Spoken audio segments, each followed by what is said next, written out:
आदाब अर्ज़ है। आपने कहानियाँ तो बहुत सारी सुनी होंगी, यकीनन सच्ची कहानियाँ होंगी, और जो मैं आपको अभी बयान कर रहा हूँ वो भी एक सच्ची कहानी है। इस कहानी का जन्म कोई 1 घंटे पहले ही हुआ है।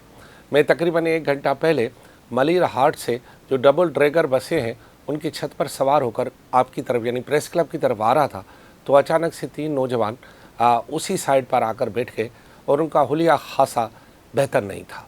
दाढ़ी सबकी बढ़ी हुई थी और सबके बाल बिखरे हुए थे और कपड़ों से ऐसा लग रहा था कि शायद चंद दिनों से उन्होंने कोई कपड़े भी तब्दील नहीं किए।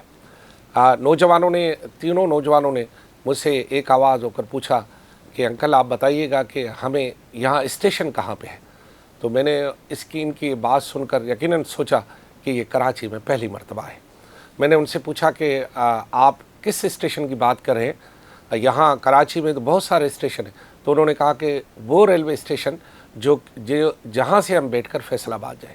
मैंने सोचा कि फैसलाबाद जाने के लिए तो बेहतरीन ये, मैंने डिग रोड का इशारा किया, डिग रोड से हम गुजर ही रहे थे, लेकिन मैंने सोचा कि नहीं, आप कैंट स्टेशन जाए, वहाँ से आप जाएँ।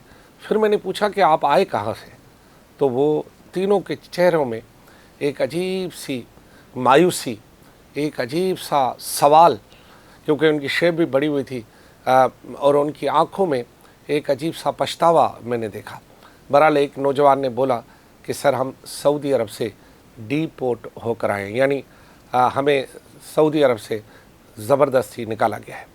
उन्होंने ये बताया कि किसी ने बताया कि किसी को 3 साल हो गए थे वहाँ पे काम करते हुए और 10,000 रुपये वहाँ के 10,000 धर्म जो है उन्होंने एगामा यानी वहाँ का जो समझो एक तरह का शनाख्ती कार्ड या पासपोर्ट समझो, वो यानी एगामा ऐसा होता है कि यहाँ आप वर्क परमिट जिसे कहें कि वो रहने का एक जो है इजाज़तनामा। उसने कहा कि मैंने 10,000 धर्म जो है अपने कफ़ील को दिए, दूसरे ने कहा मैंने भी दिए, तीसरे ने कहा कि मैंने 8,000 धर्म अपने कफ़ील को दिए थे, सिर्फ इसके लिए कि उन्होंने कहा था कि मैं आपको यहाँ एगामा बना के दूँगा। तीनों ने यकमुश्त कहा कि हमें एगामा नहीं मिला।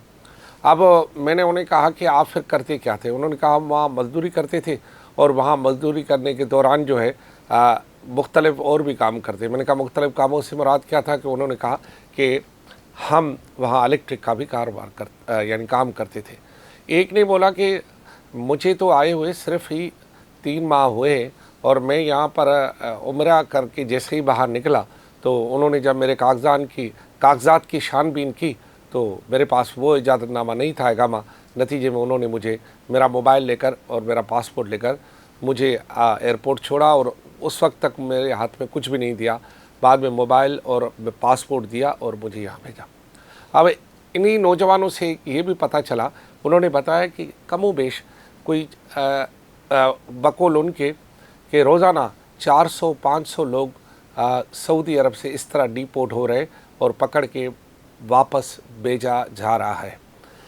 मैंने सोचा कि यार यकीनन लोग बेरोज़गारी और अपने मसाइल की वजह से परदेश जाते हैं, लेकिन ऐसे परदेश में क्यों जाए बंदा जहाँ हर वक्त ये खौफ रहे, पैसे भी। अब अच्छा, बड़ी दिलचस्प बात है कि मैंने उनसे पूछा कि आप कितने पैसे भर कर गए थे, तो जो 3 माह वाला था उसने कहा सर मैं 10 लाख रुपए भर के यहाँ गया था।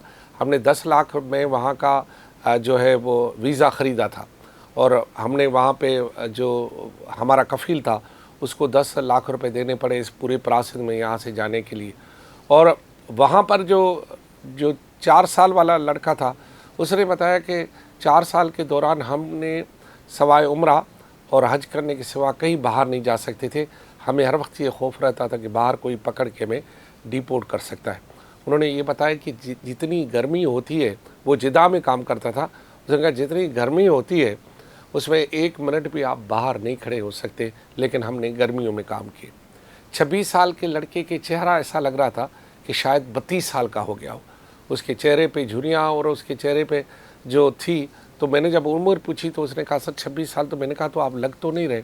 उन्होंने कहा सर वक्त से पहले हमें बूढ़ा हो गया हूँ, क्योंकि वक्त ने हमें जल्दी बड़ा कर दिया है।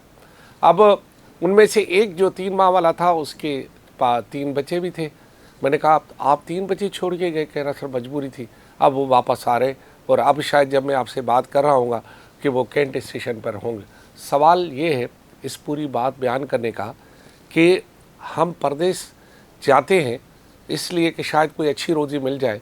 यार जितनी हम तकलीफ़ें यहाँ से जाकर परदेश में काटते हैं, अगर इतनी ही तकलीफ़ें अपने मुल्क में काट लें ना, तो हम इससे ज़्यादा कमा भी सकते हैं और इससे ज़्यादा हम सुकून भी हासिल कर सकते हैं। आपको पता है ना कि जो प्लम्बर है और जो ये हमारे यहाँ बिजली का काम करते हैं, इनकी मांग कितनी है, हाँ कितनी मांग है इनकी, और हम यहाँ पर जो है उनको ढूंढते रहते हैं और उनके नखरे कितने होते हैं।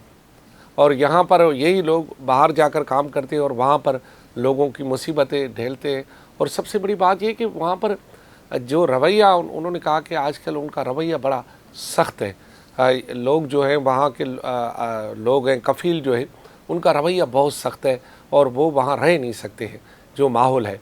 तो मैं जो अभी अगर तैयारी कर रहा है सऊदी अरब में या किसी भी मुल्क में कमाने के लिए, उससे गुजारिश है कि ज़रा सोच लो, अपने वतन में अगर आपको अच्छा रोज़गार मिल सकता है, अगर आप मेहनत करें तो आप भी यहाँ इतना ही पैसा कमा सकते हैं। क्योंकि मैंने पूछा कि आप बाहर कितना कमाते थे, तो उन्होंने कहा सर ज़्यादा से ज़्यादा हम 1 लाख रुपया महीना कमाते थे। अब 1 लाख रुपया ज़्यादा से ज़्यादा महीना, फिर वो वहाँ रहना है, फिर यहाँ अपने भाई बहनों को बेचना है, और फिर वो जब बंदा खुद ना हो तो जो पीछे वाले हैं वो उस पैसे को किस बेदर्दी से खर्च कर दे, ये भी एक अलमिया है। और मेरा एक दोस्त था, वो गया, वो पैसे पीछे बेचता गया, आखिर में आया तो कख भी नहीं था। उसने कहा मैंने इतने पैसे भेजे। उसने कहा जी हमने तो खा लिया, हमें क्या पता कि आप अभी वापस आ रहे हो, हमने तो, आपने नहीं कहा था कि जमा पूंजी करना, तो आपने बेचा, हमने खर्च कर लिया। ये भी होता है। तो लिहाजा ऐसी माहौल से बचने के लिए ये 3 जो फैसलाबाद के दोस्त हैं, इनका आप मिसाल ले लें। और मेरी आपसे फरियाद है कि कम से कम आप बाहर जाने से पहले इतनी बेइज्जती करके जब वो बाहर हमें बेचते हैं अपने वतन में, इससे बेहतर है कि थोड़ी हम यहाँ अपनी तकलीफ़ कर लें उस बेइज्जती से बचने के लिए और अपने मुल्क में कमा लें। बस ये गुजारिश थी, बाकी आपकी अपनी मर्ज़ी है। खुदा हाफिज़।